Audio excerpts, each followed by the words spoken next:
Welcome to the Onco PT podcast, where you'll learn from oncology experts, practitioners, and patients to help you on your journey to become a confident and competent Onco PT. Here's your host, Elise Cantu.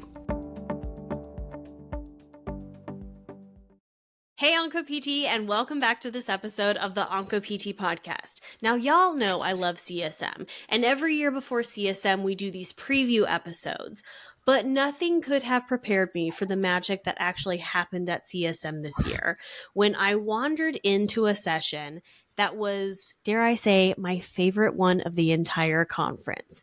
So if you haven't heard of this session and you haven't gone back to look at the recording of this session, I highly recommend it. So underneath the geriatric session, the session is called Fit and Sit, Ramping Up Seated Exercise Intensity, Variety, and Inclusivity for Older Adults.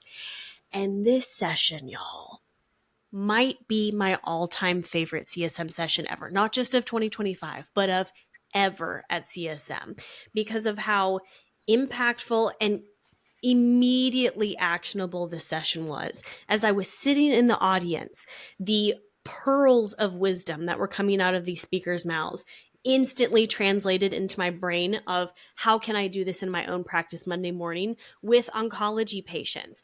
And one of the things that I loved already talking to these speakers before we started recording is that this is meant for all patients, all patient populations, no matter your setting. And so I'm so excited to welcome two of the amazing speakers of that particular session to the Onco PT podcast. Reed and Kaci, welcome to the Onco PT podcast.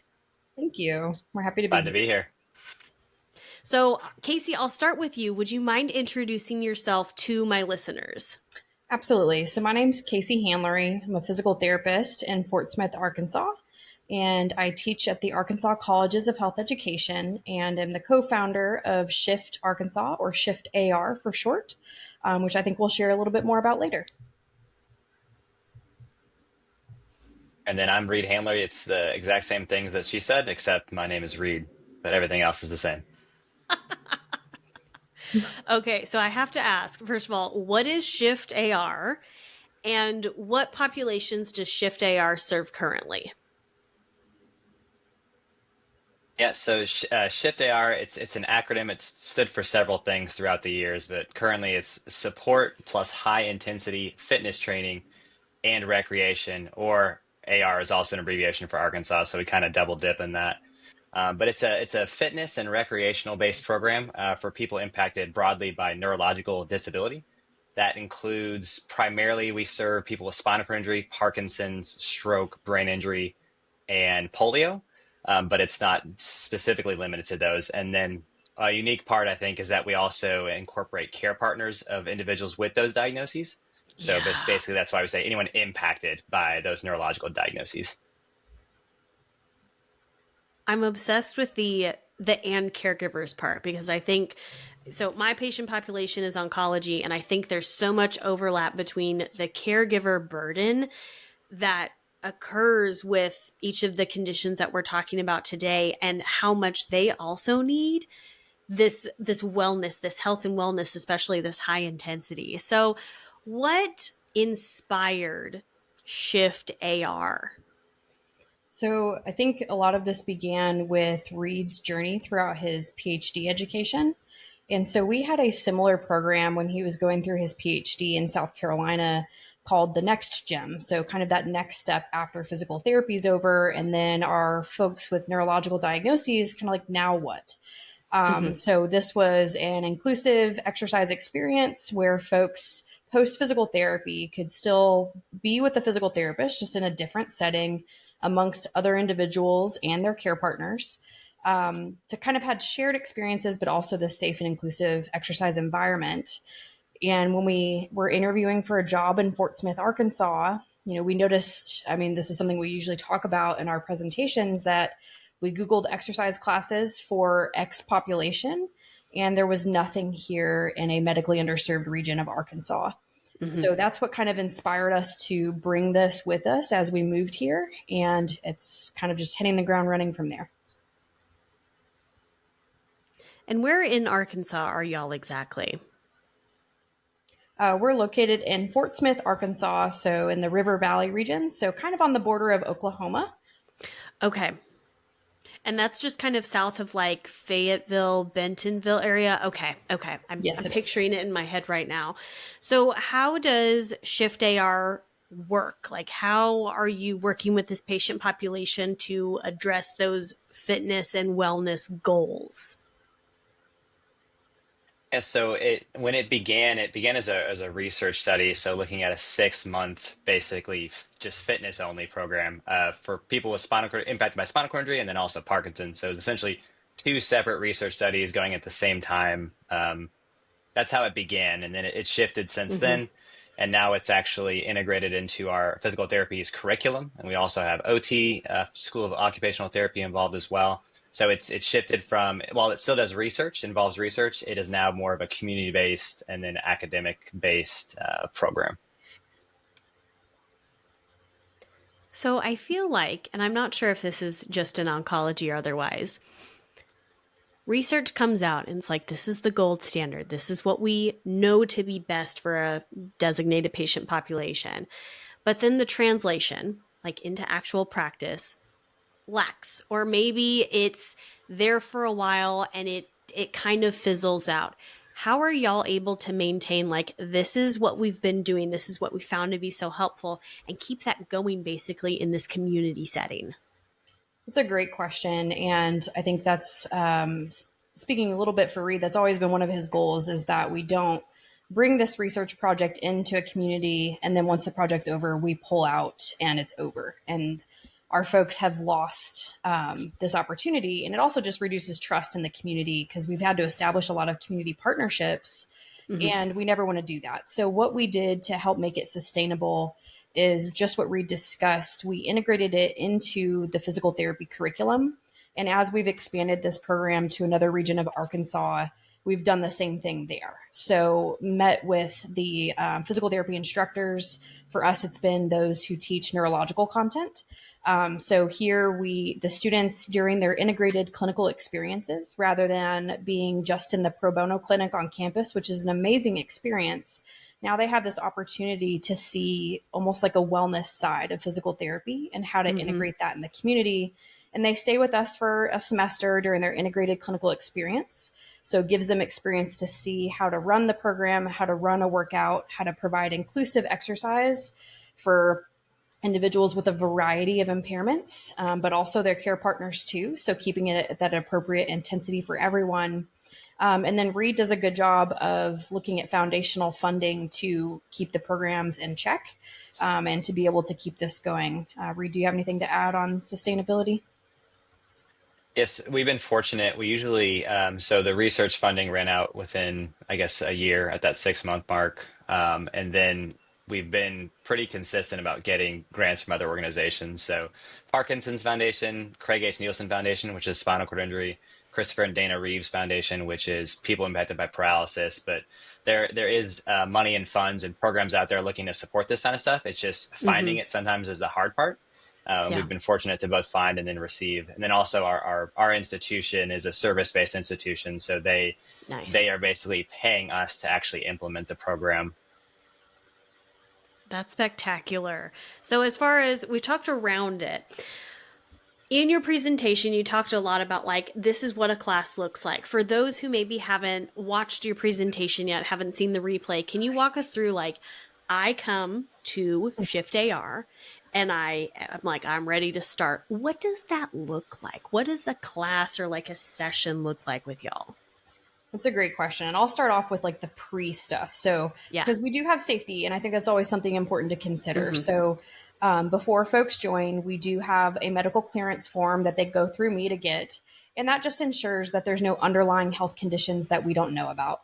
Because we're not in a formal physical therapy setting where we would usually have access to a medical chart or get that patient referral, we still want to check our boxes and make sure that we're safe. So that's step one is we have a medical clearance form signed by a physician or advanced Mm-hmm. practice provider. And then once the recruitment step is done and the medical clearance form is signed, we still meet for an assessment. That's part of our research project. But I think we would do that anyway, just so they can meet us. Same thing in that typical physical therapy relationship. Do those baseline outcome measures to make sure that we're assessing pre and post each, semester, so to speak, so that we have viable data, but also to provide the participants. So that's kind of the pre and post introduction, and then I'll let Reed speak to the actual sessions. So once they're green lighted to come into the program, it's a rolling admission. So we do like 12-week blocks of interventions twice a week. People can come at any point in time during that, assuming they get cleared to do that. When they actually come into the program, you can really only describe it as chaos, organized chaos. So sometimes our classes range from low attendance days, it's 8 people, high attendance, it's 30 people. Holy Probably cow. in an 8,000 square foot space, open floor gym, but you add the 30 plus the 6 students plus the 2 PTs, and there's a lot of bodies in there. And so as far as the actual fitness part of the program, it's highly variable, or constantly variable, I guess is the term for that. So we never do the same thing on Tuesday as we do on Thursday. There's very rarely does a workout or exercise routine repeat itself. If it does, it's usually slightly different. So the participants are always expecting the unexpected or something new that they haven't quite done. And it's creative, it's fun, it's very loud. Our music changes depending on the group. So our SCI group is a little bit more 80s rock, and then our Parkinson's class is more like, I guess I would say 50s, kind of my mom's music type of stuff. So the vibe's different, but it's all positive, it's optimism. People are socializing before, after the class. Most of them probably don't even like to exercise, but they come because they know it's good for them, and they come for the socialization. But they get some good exercise in as well.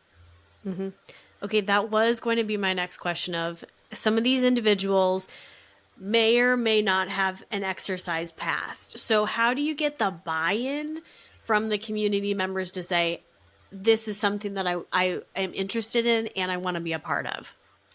That's a great question. We've kind of perfected this as we've gone, because we've learned, especially in our Parkinson's class, with that older generation, they're not as in tune to exercise, especially our older females, where maybe exercise wasn't something that was typically done. So now we've kind of perfected it where they come before they join the class. We're just like, hey, come by and check out a class, come hang out for a little bit. And that usually is what sells it. So everybody's so friendly. They're going to come up and say hi to the new individual or individuals. And I think what we've done to increase buy-in is we spend a lot of, like Reed said, it's chaotic. There's a lot going on, and we make sure that nobody gets lost in that momentum. So we may pair a student with a new member, or one of the physical therapists or physical therapy assistants with a new member, to make sure that they're comfortable, and or that they don't go so heavy on a weight their first day that they're so sore that they don't want to come back. So we do provide a lot of that empowerment and education throughout, but also just make sure to give them a little bit more one-to-one attention. And now we've gotten better at, we pair them with one of the other individuals in the class. So rather than a therapist doing the orientation, so to speak, we get one of our class members to do it, especially somebody who's been there from the beginning, because that helps increase their buy-in in the program as well. So that's been really helpful. When it comes to like the actual interventions that are happening in the class, this is not your great Aunt Ruby's like water aerobics class. I was so surprised in the presentation how high intensity, I mean like truly high intensity these exercises are. And my first kind of reservation was, gosh, can these participants like do that? And the answer is yes. But just the equipment being used, these are like two questions in one, because it was just so exciting and so eye-opening to see all of it. So can we talk about just how truly high intensity these exercises are for these patient populations? Like, this is tough stuff they're doing. What's funny, so Kaci runs a Parkinson's support group in our area, and a lot of our individuals in that support group are participants in the fitness program. And there was a couple of new folks that had never been in the fitness program, but they were in the support group. And they were talking about, so we work outside of a CrossFit gym, or it was a CrossFit gym. So people hear that term, and sometimes there's a connotation with that. Absolutely. But they thought, they said, well, it's not like the person who hasn't been there. They're like, well, it's, I see CrossFit, and it's not like we're going to be doing like tire flips or throwing, balls into the wall. And then it was just kind of funny because we didn't say anything. We were like, oh no, that is actually is what we do. Yeah. But you're right. It is an intimidating environment. It looks like there's heavy weights around. We do a good job of kind of de-emphasizing the whole like the masculinity macho vibe of what CrossFit might be. CrossFit, Yeah. basically, we don't call it CrossFit anymore because there's just such a negative connotation with it. Really, CrossFit is just branded exercise, so we just call it HIIT, high intensity functional training. But most people probably don't even know we call it that. We just call it exercise. So as far as reducing the intimidation factor, I think once people see it and after they do it, I think there's a sense of empowerment. Like, wow, I didn't think I could carry those heavy weights or throw that sandbag or do this. And once they do it, they go, oh no, I think we're always more capable of, than what we think we are. Same for participants. Yeah, I think the intensity piece is really fun for Reed and I to see, that hoisting a kettlebell into the air that's tied to a rope, you feel like a sailor, or some of our participants may feel like that as they're hoisting the sails, so to speak. So it's really empowering watching people exercise at this high intensity, doing something that they've probably never done before in their life, or dragging a heavy sled across the gym, or using a hammer to hit a tire for the one day that we did that, kind of like Reed said, just random things. But they really do enjoy the high intensity. We try to hit a specific RPE every day. That's kind of our goal, to make sure that we're hitting that high intensity. But they do really enjoy it. I was it was very eye-opening to see the different videos and pictures that y'all had, but one in particular that stands out. You spoke of an older woman, I believe, who used a rollator. And so in the process of, okay, how can we weight this? How can we add load to this? Adding weight to the rollator, and she's still doing her own version of the sled pushes. It was just like, this is genius. This is, and I think sometimes we as physical therapists, maybe even especially in the oncology section where we historically underdose our patients, we tend to shy away from really loading up our patients, especially in the face of maybe some mobility challenges, such as what we've talked about. But y'all are doing the thing. Y'all are really loading these patients up with whatever they're working with to still achieve that high intensity functional training that is the goal here. And that was really, really cool. I think conceptually we can be like, oh yeah, that makes sense. I'm a visual person, and seeing that, it was like, oh, this opens up so much for my own patients that I see back here in Fort Worth. So it was so exciting.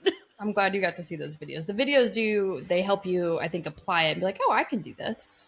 Yeah. Yeah. And just the inspiration. One of the things that I also really appreciated from the photo and video perspective, in that line of individuals who have different impairments or mobility challenges, like when it comes to grip. So some of my patients have neuropathy issues, or maybe they have, strength impairments for one reason or another, where they're unable to grab stuff. And so that might be kind of a barrier that a PT right now is listening, saying, well, I don't know how to get around that. But there are some very, very achievable ways to still dose upper extremity exercise very intensively, even if we don't have grip strength. Could you mind talking about some of those adaptations or tools that y'all use in these contexts? Absolutely. And that's where I think we succeed. So particularly when working with people with spinal cord injury, that's really opened our eyes as far as how to provide the most inclusive exercise. So just some of the items that we use frequently, the active hand general purpose grip aid is one that is almost like a mitt, and it does help individuals with impaired grip for whatever reason that might be. Like you said, peripheral neuropathy, all the way to a previous fracture or injury, through a neurological injury. So it wraps around the patient's hand like a mitt, and then you place the device within their palm, whatever it is, whether that's a handle for a ski ergometer, whether it's an arm ergometer, or a dumbbell or a kettlebell or a rope or a sled. It can go around anything. And so that can help you, if they have distal weakness, that can help you still strengthen proximally or mid joint. while still accommodating and making sure that that hand is safe. Mm-hmm. So it does provide a lot of wrist support as well because it wraps around the wrist. So the Active Hand series, there's a variety of different grip aids they have. They have it for unilateral limb loss. They have it for, individual finger loss. They have it for folks who like the D rings where you can hook in bands where if, let's say, they may not have a distal extremity or they have limited hand function or no fingers to be able to use the grip aid, you can use that as well. So they're still getting the elbow and shoulder strengthening and you can just hook in bands to that. So Active Hands in particular has been really beneficial for Shift and our folks. Mm-hmm. Mm-hmm. As far as we've talked a little bit about upper extremity, those who maybe are in wheelchairs, or we've talked a little bit about rollators, for individuals who have more lower extremity impairments or differences, how are you still working to, improve some of those fitness goals that y'all talked about? What are some of those maybe adaptations? I would say, so we use weight vests, both backpacks and then actual weight vests Mm-hmm. quite often, especially if someone to try to level the playing field too. So if someone's just tearing through a workout and they're not having that much difficulty or a challenge, easily just throwing on a weight vest. And we have those all the way from 5 extra pounds to I think we have a 40-pound extra weight vest. So that's one Great. way to kind of level the playing field. And that's also good for, we have a couple people that they have severe upper extremity impairment, and basically one of their limbs might not be essentially functional, and so Mm-hmm. weighting them down and getting their legs involved more as a way to do that. As far as wheelchair users, manual wheelchair users specifically, we attach sleds to the actual chair, both pushing and then pulling. We try to balance both the push and the pulling, since most of their day is pushing as far as mobility. Mm-hmm. We do things that are more maybe rotational in nature, so that way they're not just constantly working their shoulder and elbow flexors and extensors. Try to really emphasize, especially for our people in wheelchair users, really emphasize the aerobic component. So it's not so we try to mix that in when we do resistance training exercises, because if they're only using their upper body, you can see how a circuit would get really really tiring if you're just alternating between Right. pushing and pulling motions. I think I've watched Reed he programs the exercise programs for our participants, and watching him do it, I'm always quite amazed at the variety of exercises that he comes up with. But he does always come back to those foundational movements. And I kind of talked about this in the presentation. A deadlift for a person in a wheelchair is going to look a little different than a person who is ambulatory, but it's still that concept of picking something up from the ground and bringing it up to a higher level. Or a squat is a transition. So maybe that looks like a dip for a person in a wheelchair, where it's a sit to stand for a person who's ambulatory. So he does an incredible job of programming for the spinal cord injury class for individuals in manual chairs, and then making it either more challenging or just a little different for both ambulatory individuals and individuals who use power chairs. Mm-hmm. So we're going to take a step back here. How did y'all get involved in this adaptive population exercise? Because I think, a lot of PTs, we get really excited about, I'm going to help people after surgery. And, maybe there's some personal experience, but I feel like unless you know somebody and you have somebody who gets you connected into this space, a lot of us in PT don't see this. How did y'all get started with this really, really cool concept? So we, as Kaci mentioned, we both lived in South Carolina prior to this, and we part of my dissertation was pre-COVID. COVID messed it up, but we were going to do another group-based intervention for people with stroke, actually, in South Carolina. And so group-based has always just been, we just always loved the vibe of that. We Yeah. feel like, not that it's more impactful, but you get to see the impact in more people, I guess, at one time versus the one-on-one model. And so when we moved to Arkansas, essentially we looked at we looked at where we could get funding from. So there's funding from, again, Parkinson's Foundation, Craig H. Nielsen Foundation. So we said, hey, other people across the country are doing things similar to that. There's money out there, so let's try to see if we can get that and then start something for those two populations there. So it was a matter of finding and applying for those. And then as far as using or finding space, so when we moved to Arkansas, I basically emailed every gym within 10, 15 miles of our institution. And I said, hey, we're looking to do this adaptive fitness program. Would you be interested in maybe hosting or supporting something like that? Telling them that it's not going to make them rich or anything, but it can provide additional income and reaching a target population that they wouldn't have had otherwise. And there was one gym in particular that emailed me back within. I'm usually a late night person, so I emailed them at like midnight, and I got an email back at like 4:30 a.m. saying like, yes, we would absolutely love to do Oh this. my Let's God. talk. Let's call tomorrow. And so it just happened to work out that this gym that we use is probably 200 meters from our college.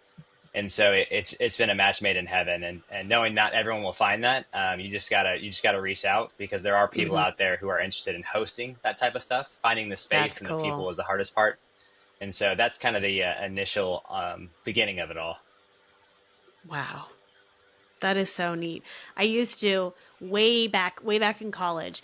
I actually taught group exercise classes with MHMR here in my local area, and it was the same thing of like getting to work with a bunch of different people at one time was really, really fun. And seeing people who maybe didn't exercise previously or maybe had like a very limited exercise experience getting like, we would do a lot of dance because I was really into dance at that time. So like just turn on some music and whatever. And being able to see that, but then those 5 extra steps that y'all have taken to really up the intensity and the just like the transferability of what you're working on and how that directly impacts people's lives as a PT is just like the ultimate combination for me. Now, we've talked about both in the interview and in your presentation how inclusivity is such an important part of all of this. How can the cancer rehab professional who's listening to this right now adopt this model into their own practice in their own community with their oncology patients? It's a great question. I think Reed spoke to it a little bit. So, if you're looking to start a community organization, Reed and I started really small. Like, I think our first class we had maybe 8 people. So, and then now, like Reed said, in the Parkinson's class in particular, like we have usually about 30 folks. Wow. So it's grown from that just in a short time. And so to get it started, I feel like it's always intimidating. So finding your champion, that champion may be you, but it's also helpful to find a co-partner. So like Reed and I have each other, but having somebody else that you can bounce ideas off of, or finding somebody who's done this before, because you're going to hit barriers along the way. But I do think Reed highlighted an important piece of finding that community champion. For us, that was the owner of Fort Smith Fitness, who jumped at the opportunity. Despite, again, this not being a money-making venture for them, it was a service to the community. So finding that community champion is key. And then funding, of course, is always challenging, but it's not always the biggest piece. If we didn't have the gym, for example, this program wouldn't exist no matter how much money we had. So finding that community champion is key. And then the other part of being successful is recruitment, which surprisingly can be challenging. Absolutely. So getting the buy-in with your state organizations. So for example, we have a strong relationship with the Arkansas Spinal Cord Commission through the case managers there. Nice. So thinking about that from an oncology perspective, getting in with those with the outpatient locations as well as inpatient, if the patients are receiving infusions or treatment inpatient, that they have somewhere to go afterward. So I think a lot of it is getting the word out about your organization and what you have to offer. And again, you may start with 2 people. We're expanding to a second site, and I think we do have 2 people at that second site right now. But I have 3 people on deck this week to call. So like it does happen. Nice. It does take time, but you just have to keep the faith, so to speak. But I think definitely getting in touch with your local providers, whether that be, outpatient physical therapists, but also your physicians and nurse practitioners and your case managers, who always help ensure to get the word out about your program. I would add to that, if the questions about inclusivity, one thing that we've done over time. So we actually start while it's mostly exercise. We start with a question of the day, which could be something simple. What's your favorite ice cream flavor? It can be more in depth. We try to stay away from what's your favorite like memory or anything like that. Sometimes those take and it's a good thing, but it takes longer than you might want out of an hour exercise class. But we've added that component in because it's meaningful. People get to share experiences and get to know each other. Also, Kaci had mentioned partner workouts where you and your partner Mm-hmm. have to tackle something that's maybe heavier than you would do by yourself, or just even working alongside someone. And it's not always care partner. In fact, we usually split them up immediately as soon as they come in, just Yeah. because they're together all the time, so they can go meet other people. Shirts. We if you have a logo, you have a thing. People are proud to be part of a community. If you can name that community, Absolutely. we call ours Shift AR. But having a name to it, people rock those shirts all the time.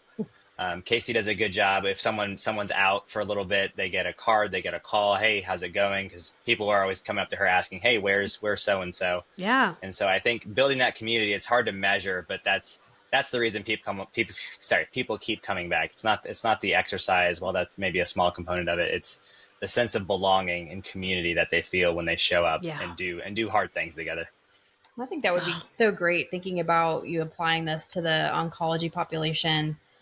They are going through the trials and tribulations similar to Yeah. folks with neurological diagnoses. I think this would Right. be an incredible journey for somebody to start. And that's one of the things, those were all the thoughts going through my head, right? As I'm sitting in the back of your presentation, like, oh my God, how can I make this happen right now in Fort Worth? And, in oncology, we know gold standard is we get patients in immediately after they're diagnosed that we can address the impairments that they have. We can watch for impairments as they come. And ultimately, we try to instill in our patients as they go through cancer treatment and after cancer treatment beyond that they are exercising, because we know that exercise has so many health benefits, including reducing the risk of a cancer recurrence and reducing the risk of other cancers potentially occurring. But the actuality of that is very challenging. I'm very fortunate in my area. I have multiple programs that are like bridge programs where between PT and completely independent exercise, I have resources I can get patients connected with, programs that they can get into where it's a supervised exercise program. Because, dear listener, you already know this, supervised exercise we know is, superior when it comes to oncology stuff, probably elsewhere, etc. But the reality of that is not often how that works. And I'm very privileged. I'm in a very metropolitan area. I have access to those. That is not the reality for probably most people listening to this.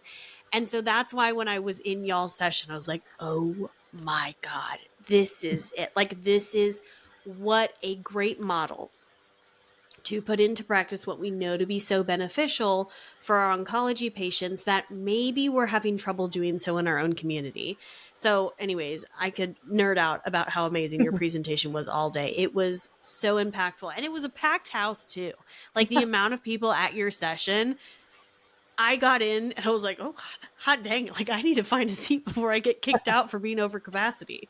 So if people are listening to this and they're inspired and they're like, I need more of this, I need to know more, where can they follow you and connect with you after today's conversation? I think probably the easiest way is to reach out to our Instagram page. So Mm-hmm. it's just shift.ar, which is really easy. Mm-hmm. And that's where we post videos and highlight like the recreational events too, which we didn't talk about much, but we just took the group bowling. We do a lot of other I love it. community-based activities. We're playing pickleball tomorrow. So Oh my again, God, I just love it. yeah, bringing again sociability and inclusivity to all aspects of fitness, exercise, recreation. But you'll be able to see what we do there. You're welcome to send us a message. And we have a Facebook page too, but I feel like Instagram's more popular these days. So Mm-hmm. shift.ar is where you can find us and reach out, and we'd be happy to help share, how to get started on this journey. Oh my gosh. I would say too. So part of my job is Kaci's more focused on teaching. I'm more focused on research. I live to help people write grants to get money to do these types of things. So if that's the daunting part, like, oh my gosh, I don't know how to write a grant, like, I am more than willing to help look at that. And the more we can spread this stuff across other places, the better. So. Oh my gosh, what a power team. Like, yes, please. Yes, please to both. Holy cow. And can confirm, I reached out on Instagram, so very responsive. So I really appreciate that. I will, of course, be linking to all of this information in the show notes. So where to get connected with shift.ar, that's actually their Instagram handle, if I remember correctly. is there anything else you'd like to leave my audience with before we wrap up today's conversation?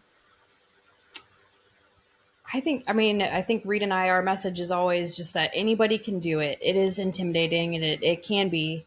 But find the people that have paved the road before you and, follow it, but also make your own path. It's going to look slightly different, like you said, where you are in Fort Worth, where we are in Fort Smith, and there's probably somebody more rural or more urban than where we are and what we've discussed.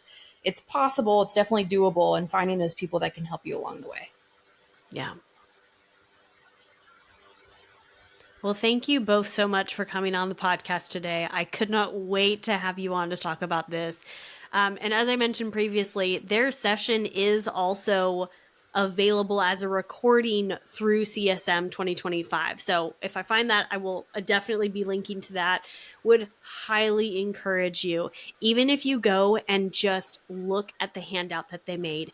They talk through so much of the equipment that we talked about today in today's conversation, also inspiration for different interventions and exercises that I've adopted into my own practice so far. And I don't even have the setup yet that we're talking about, but I'm working to that someday. So that's the goal.